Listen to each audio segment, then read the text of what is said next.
You've probably seen the word before, cherubim. And odds are, the image that pops into your mind is probably a chubby pink baby with little wings, maybe holding a bow, floating around in some Renaissance painting. But if you dig just a little deeper, past the oil paint and pop culture shorthand, you'll find something much stranger, something ancient, something terrifying. The real cherubim have nothing to do with Valentine's Day. They weren't painted into ceilings to make people swoon. These were guardians, gatekeepers, beings of power with a form too wild to fit any one mold. They had wings, sure, but not just two. They had faces, multiple, and eyes. So many eyes, enough to see everything and miss nothing. This isn't a story about sweet little angels watching over us. This is about the ones who stood guard at the threshold of paradise, the ones who held the line between the divine and everything else. They weren't messengers or musicians, they were something else, something meant to be feared. So who or what are the cherubim? Where did they come from? What role do they play in the divine structure of heaven? And how did they become so misunderstood over the centuries? We're going to explore all of it, from their bizarre appearance to the responsibilities they were given, from their earliest mentions in sacred texts to the way they've been warped by modern imagination. But let's make something clear before we start. This isn't a sermon. It's not theology, it's mythology. We're pulling from sacred texts, yes, but we're treating them the same way we would treat the myths of Olympus, Asgard, or ancient Mesopotamia. We're looking at lore, stories, symbolism, and the strange, powerful figures that rise out of it all. So if you're ready, let's begin. Not with the world, but with the ones who were already watching when the gates of Eden slammed shut. This is the story of the cherubim, the four-faced angels from Christian mythology. The cherubim show up early, right near the beginning when everything is still fresh, raw, and untouched by human hands. We don't get a detailed play-by-play of how they were made, but what's clear is that they've always been close to the source. In the divine order of things, they're not part of the background. They're front and center, hovering near the very presence of God, part of that inner sanctum where few things are allowed to exist. The earliest glimpse we get is subtle but striking. In the book of Genesis, just after Adam and Eve are driven out of Eden, the cherubim are posted at the gates, not as passive guards, but as a fiery line in the sand. They're there to keep humanity from ever reaching back toward the tree of life. That's not an assignment you give to just any being. It's a job for something ancient, something that understands power, judgment, and permanence. But that's just the first peek. As the scriptures unfold, it becomes clearer that the cherubim aren't new arrivals to the scene. They're bound to God's throne, literally.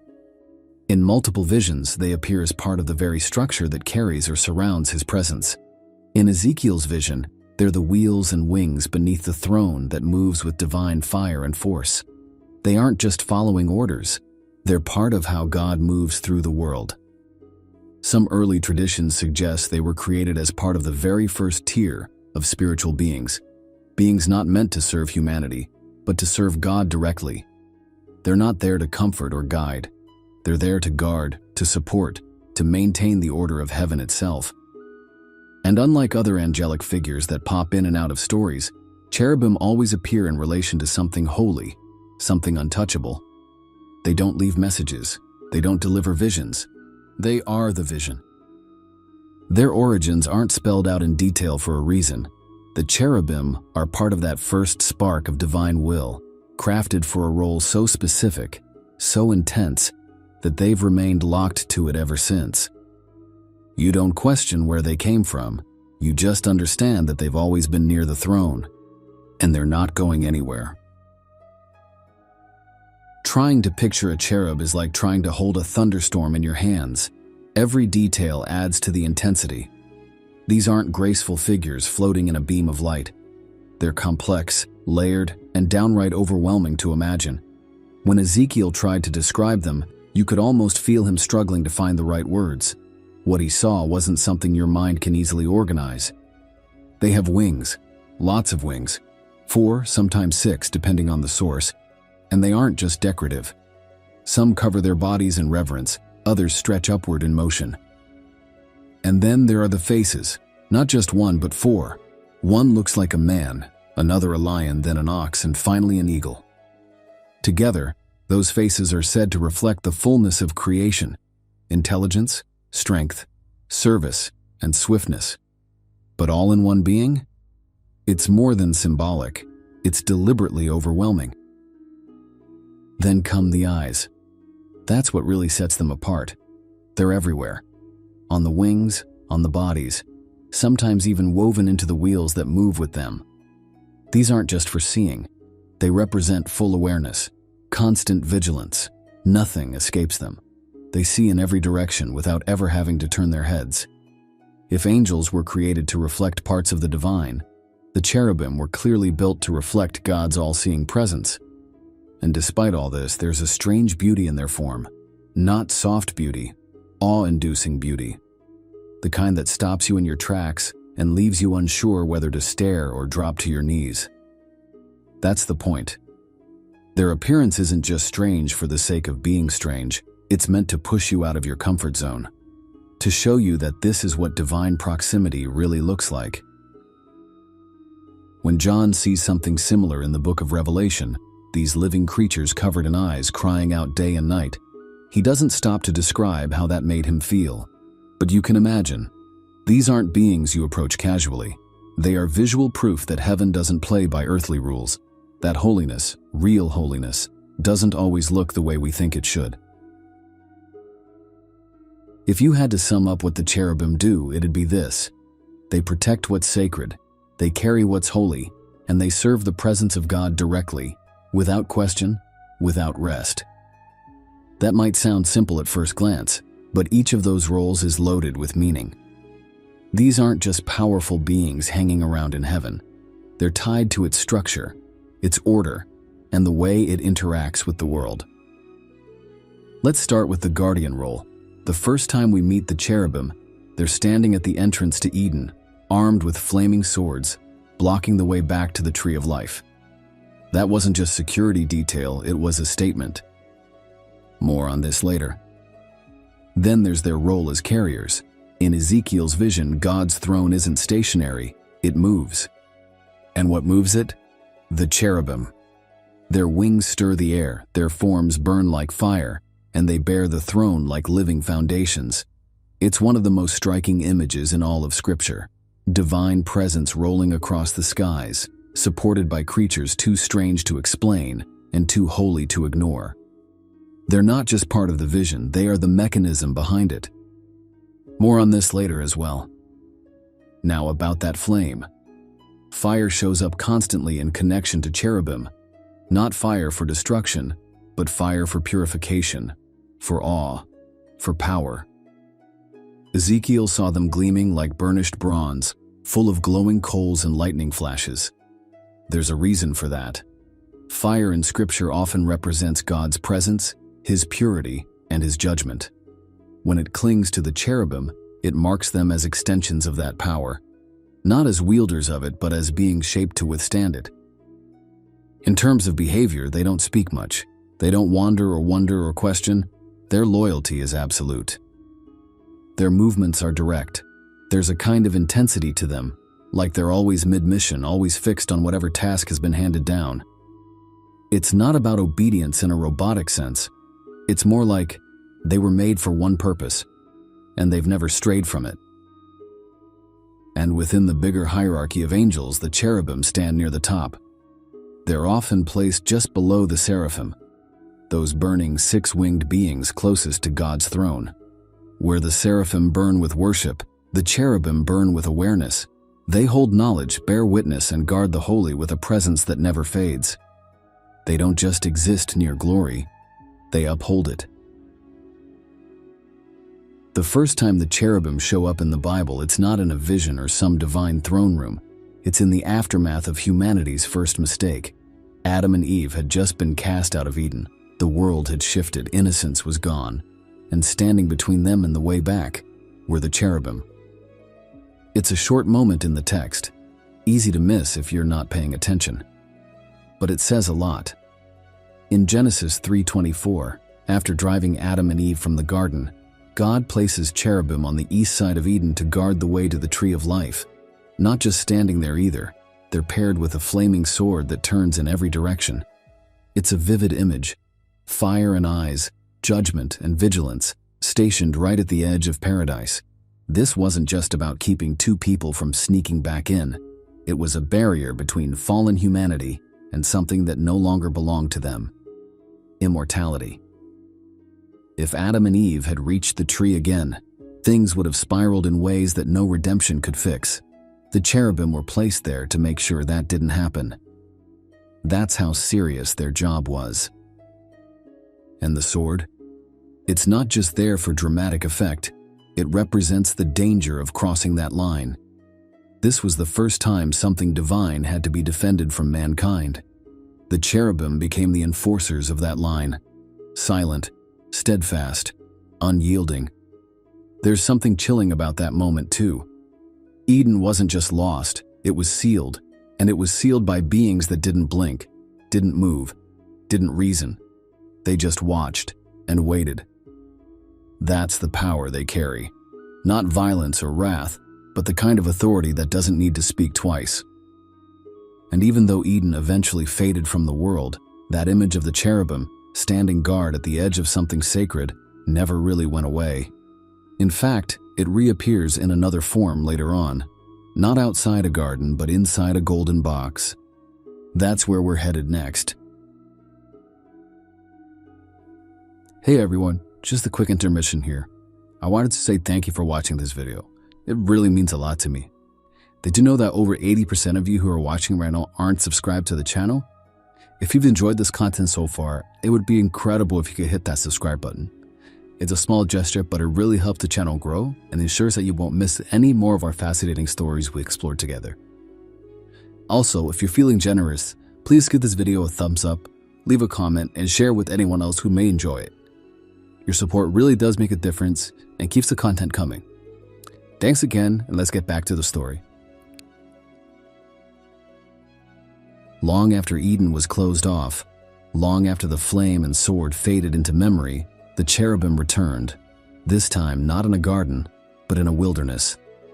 The people of Israel had been freed from Egypt, wandering through the desert, and God gave Moses very specific instructions on how to build something sacred: the Ark of the Covenant. At its core, the Ark was a container, but what it carried was far more than stone tablets. It represented God's presence among His people, a mobile holy ground, set apart from the rest of the world. And perched above it, carved from pure gold, were two figures, two cherubim. These weren't decorative flourishes. Every detail was intentional.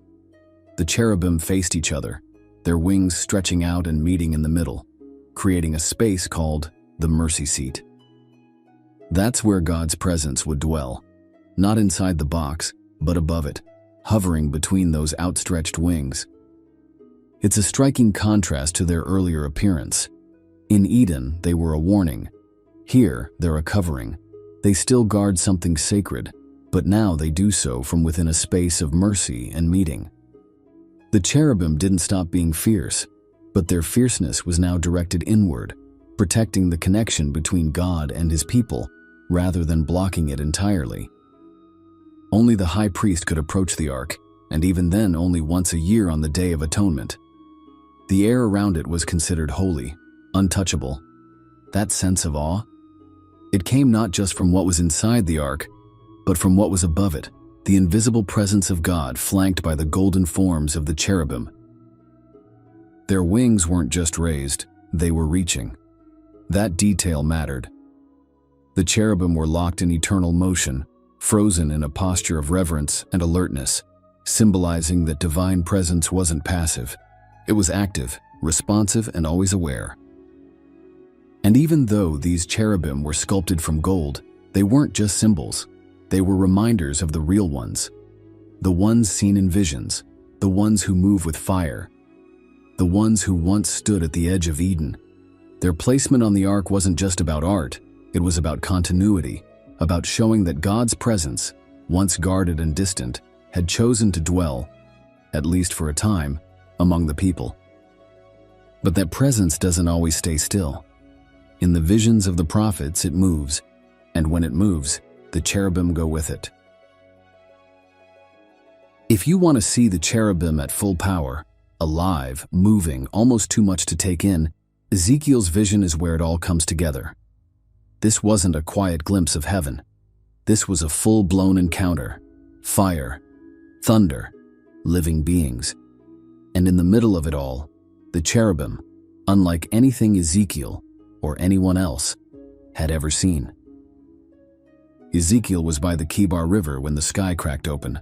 What he saw was a storm rolling in, not just rain and lightning, but a glowing storm with fire flashing back and forth. And from within that fire came 4 living creatures. These were cherubim, but not as golden statues or distant guards. These were the real deal. Alive, loud, moving. Each one had 4 faces: man, lion, ox, and eagle, and 4 wings. Their legs were straight, their feet like those of a calf, gleaming like polished bronze. Under their wings were human hands, and their wings touched each other, keeping them in perfect formation. They moved like a unit, straight ahead, without turning, always in sync. And then there were the wheels. Each cherub had a wheel beside them, and each wheel was a wheel within a wheel, like a gyroscope, turning in any direction without needing to pivot. The rims of the wheels were covered in eyes, and when the cherubim moved, the wheels moved with them. When they stopped, the wheels stopped. It wasn't just coordination, it was unity. The spirit of the beings was in the wheels themselves. Above the cherubim was a platform, like crystal, and above that, a throne. A figure sat on it, glowing like fire, radiating light, too brilliant to fully describe. This was no ordinary vision. This was a direct encounter with the glory of God, and the cherubim weren't just present, they were carrying it.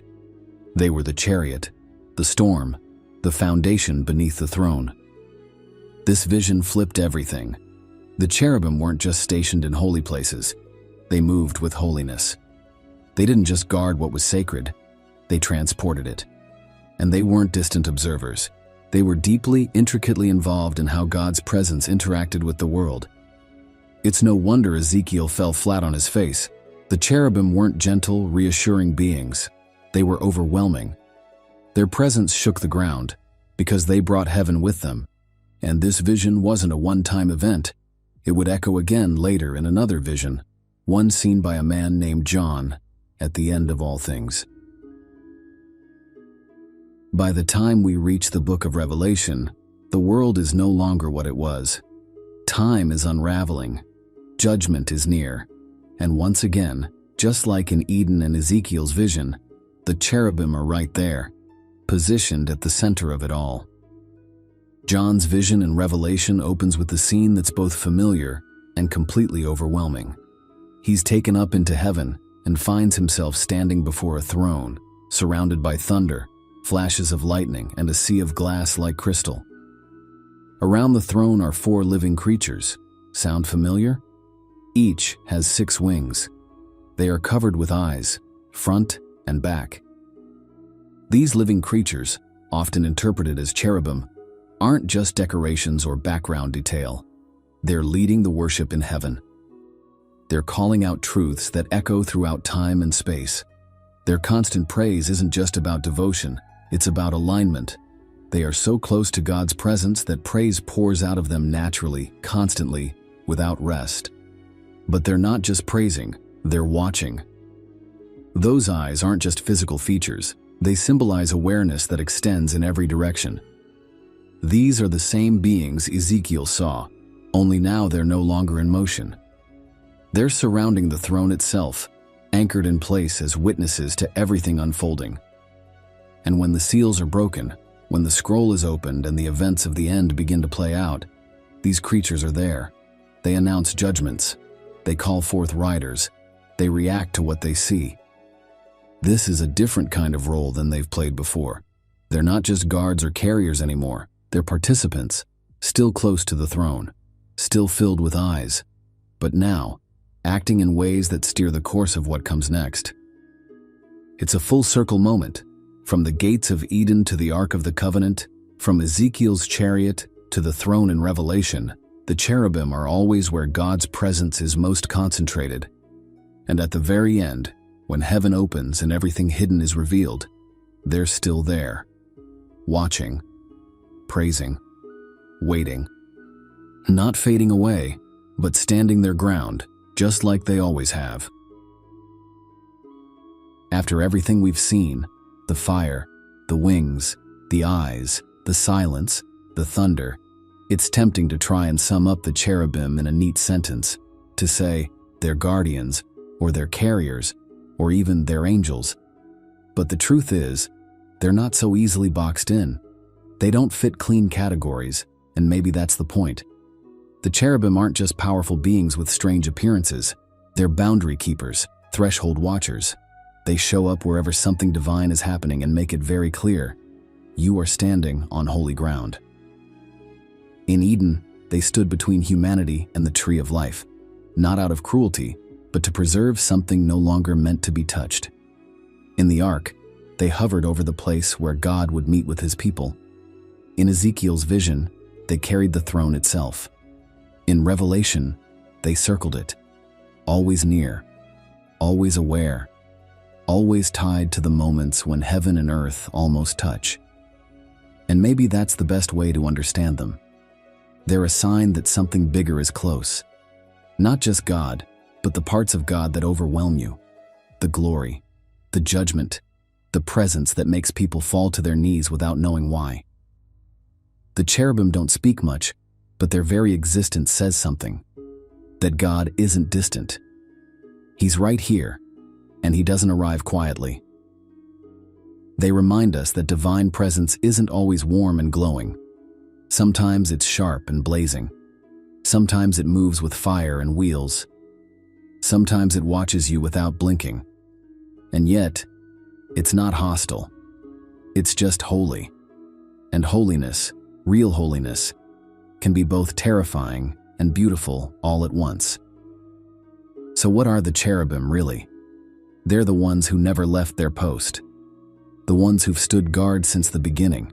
The ones who don't need to speak because their presence says everything.